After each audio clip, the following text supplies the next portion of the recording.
আসসালামু আলাইকুম ওয়া রাহমাতুল্লাহ। আমাদের নবীজির একটা হাদিস আছে, মা ফাতেমার বিয়ের 3 দিন পর নবীজি তার বাড়িতে যায় তাকে আনার জন্য। গিয়ে দেখে আলী রাদিয়াল্লাহু তাআলা আনহু বাড়িতে নেই। তখন মা ফাতেমাকে ডেকে বলে, তুমি কি আমার সাথে আমার বাড়িতে যাবে? তখন ফাতেমা বলল, আপনি শুধু আমার বাবা না, আপনি আমার নবীও। আপনি আমাকে যেখানে যেতে বলবেন আমি সেখানেই যাব। কিন্তু বাবা, আমি আপনার কাছ থেকে শিক্ষা পেয়েছি, আমি যেন স্বামীর অনুমতি ছাড়া কোনো কাজ না করি। এটা শুনে নবীজি অনেক খুশি হন। তখন মা ফাতেমা বলল, আপনি যদি অনুমতি দেন তাহলে আলী আসার আগ পর্যন্ত অপেক্ষা করতে চাই। তখন আমাদের নবীজি নিজের এই কাঠটা দেওয়ালের সাথে লাগিয়ে অপেক্ষা করতে থাকলো। কিছুক্ষণ পর আলী আসলো। আলী এসে নবীজিকে দেখে অনেক খুশি হন এবং আসার কারণ জিজ্ঞাসা করলো।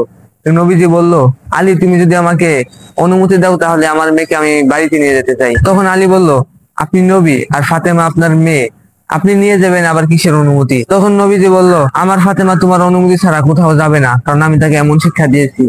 আর বর্তমান যুগের মেয়েরা নিজের স্বামীর অনুমতি ছাড়া যেখানে ইচ্ছে সেখানে চলে যায়, আবার নিজেকে মুসলিম বলে দাবি করে, নবীর উম্মত বলে দাবি করে।